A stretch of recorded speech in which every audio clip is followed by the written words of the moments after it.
Did you know that comparison is one of the easiest ways you can get behind on your financial journey? I mean, imagine this. On the weekend, a lot of us like to go out to nicer restaurants or treat ourselves or go walk around stores, maybe do a little shopping, but we like to get out. And when we get out or when we have more free time to get on social media, we see all these people doing all the things and we wonder, how is this even possible? I mean, you see people with all the cars, the clothes, they're in the stores, they have the restaurants, they're on vacation. It seems like they just got it all figured out, and you know kind of like the background of who people are, and you either wonder like, how are they making this extra money, or what kind of side hustles or what other jobs do they have, or how is their job that you know that they're doing paying more than what you have, or how are they allocating monies in different ways that allows them the opportunity to do these different things. All these thoughts start running through your mind, and this can lead you down a path of comparison, which can lead you on a poor financial journey. Now, I think all of us experience this at some point in our time, especially those of us who are trying to increase our financial journey,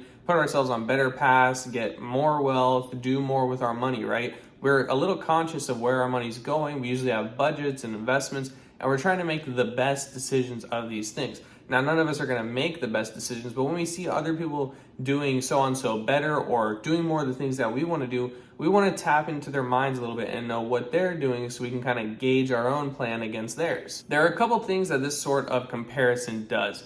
First, it kind of opens our mind to the possibility. So it's kind of a good thing, and it helps us recognize that other people have different plans and different paths and different ways of making money or using money that might be beneficial to us. So initially, comparison comes from kind of an interesting point. At least in my world, I get interested in other people, and I just want to know how are they doing it so I can learn to do it.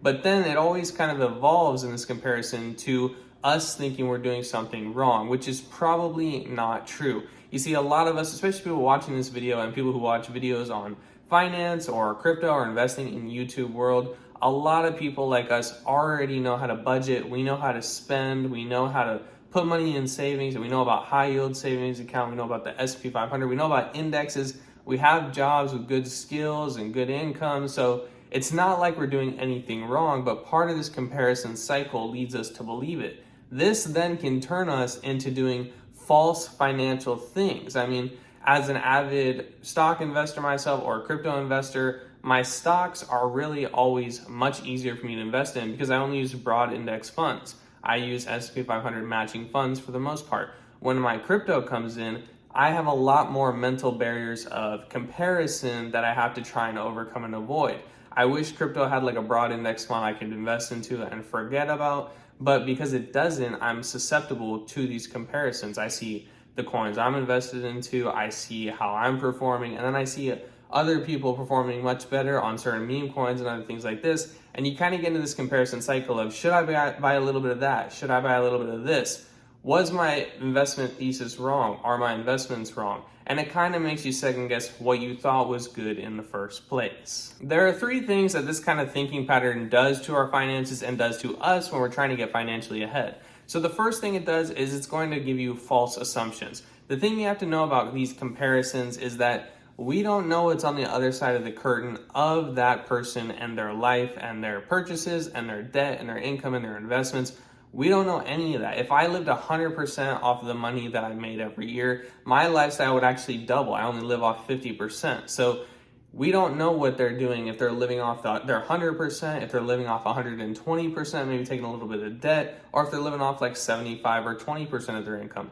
We don't know how many income producing assets they have or how wealthy their family is, right? So these false assumptions have a way of tricking our mind. Furthermore, when we get into this kind of mental comparison pattern about money and about choices and about things, we are more susceptible to peer pressure. Now, peer pressure is a bad thing in any sense of the word. It's kind of good sometimes when you get pushed to do things you're not comfortable doing that are good, like taking adventures or taking good risk or, taking leap of faith. And there's certain contexts where peer pressure is good. Financial journeys in this context of comparison and spending habits is not a good time to have peer pressure. When we are susceptible to peer pressure like this, we're more susceptible to spend money that we should invest or we know we shouldn't spend, or that breaks our budget rules. So when we're susceptible to peer pressure, we might be around people who say, well, you should spend this, you should treat yourself, you should get that thing, right? You only live once. Well, These are not very good financial habits, and we'll talk about later a couple things that you can do to make sure you stay in good financial habits when these happen. The third thing that this thinking pattern does, and it affects me as well, is financial stress. When I feel like I'm not doing enough, I'm not earning enough, I'm not investing enough, I'm not making the best investments that are going to get me wealthier faster, I feel like I'm losing out on time, I feel like I'm getting behind, I feel like I need to do more, and it causes like anxiety, and I need to kind of figure out like, where am I going wrong? What am I doing wrong? What are they doing better? How do I close the gap? And why are they getting ahead of me? All these different thoughts run into my head, and this causes me stress in my personal life, stress at work.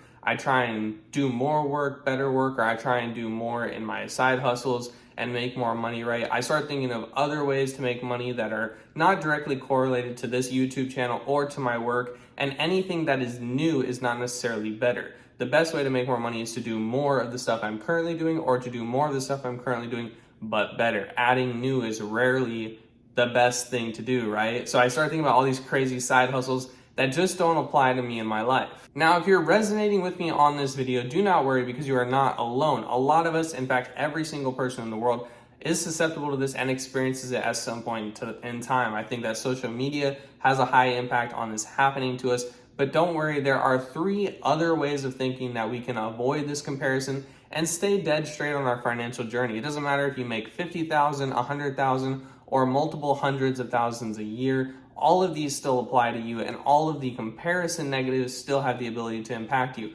We see this at all levels of consumerism, whether you're making 50 grand a year and wondering how you can get that car that everyone else has, or want to go out to eat with everyone, right? You just can't afford it sometimes. Or if you're making multiple 6 figures and you're wondering like, well, they got the new Lamborghini, I can only afford the small one, how do I get up there? Even millionaires and billionaires compare themselves to the next ring up and wonder how they can get there. Part of this is natural goal and drive, but we need to recognize that it's happening, so we cannot make it our whole life. Money, unfortunately, is not our whole life. It's not something that we need to prioritize, and it's only a very small part of wealth. Yes, money is only a small part of overall wealth. So let's talk about the 3 things you can do in your mind to stay on your financial journey, and why these 3 things are the correct way to avoid comparison. The first thing is going to be a unique financial journey. By recognizing that you, I, those people out there with the G-Wagons, people in the Louis Vuitton store walking out with duffel bags full of bags. I see this every week where I live. People are always in the Louis Vuitton store. People are always in the Tiffany store. People are always in the Gucci store. People are always at the 3, 4, 5-star restaurants, and they always drive the Lamborghinis and the Mercedes and the Audis and all the great stuff around where I live. I see it every single day. So the first thing you want to recognize that I remind myself is that we are all on a unique financial journey. I know multiple business owners, I know millionaires, I know people who have made it, and I know their financial journey. I know people that have been where I am, and in 10 years, they're 10 times me. I know people who were ahead of me and now they're behind me, right? So comparison is the thief of joy. We're all on a unique financial journey, and as long as you're here with me, learning, reading, growing, and doing your best, putting in your best effort, that's all that you can do. Putting in your best effort is all that you can do. The second thing that you can do is maintain sound financial decisions. So if you're like me and you're financially, well-learned and an advocate of financial freedom, you have a budget, you have savings, you have investments, you have an overall idea of what you're doing with your money and how you can earn more of it, keep these sound financial decisions. If you keep your sound financial decisions, you understand that comparison is robbing you of joy and has a potential to ruin sound financial decisions, you know that how important, and you can understand how important these steps are. Your budgets, your spending, your investments. A lot of people in the world don't know this, they don't do it, or they know it, but they don't have the discipline to do it. If you can recognize these things, recognize comparison, and then keep doing the sound financial decisions through all of that, you are going to be in one of the top percentiles of people on their financial journey. It doesn't mean you make the most money yet, but you can make $50,000, or you can make $70,000, or a combined household income like $100K, and invest your way to riches faster than people who earn twice what you earn, or 3 times you earn, or 4 times you earn. So if you keep the sound financial decisions, you can put yourself on a path to wealth and freedom much faster than everyone else. The last thing I would say is that gratitude needs to be a primary driver in your life. This doesn't just apply to money, it applies to your morals, your family, your love life, your personal life, your relationship with yourself. But gratitude needs to be one of the highest things on your daily to-do list, because when we get into these comparison traps, it makes us feel like we're inadequate or other people are doing better when it's not true. You don't know their financial journeys. You don't know the debt that they might have. You don't know the investments they might have made. You don't know anything. So having gratitude of the effort that you're putting in and the fact that you go to work and you invest your money and you pay yourself first and you have a budget and you're sticking to it, these are all things to be grateful for. The fact that you're watching this video, the fact that you have the mind capable of recognizing comparison and recognizing the evils of this, the ways that your financial journey can get messed up, and recognizing, Louis Vuitton doesn't change who you are, Mercedes-Benzes don't change who you are, right? So this gratitude pattern is the best thing to do for your mind to keep you going, not only in your personal life, but in your financial journey, so that you can keep acquiring skills, keep investing money, keep saving money, and then one day those investments will hit, the skills will hit, it all hit, and will exponentially rocket you further than you would have imagined. With that being said, I just want to remind everyone that comparison is the thief of financial joy. There's always going to be a bigger fish.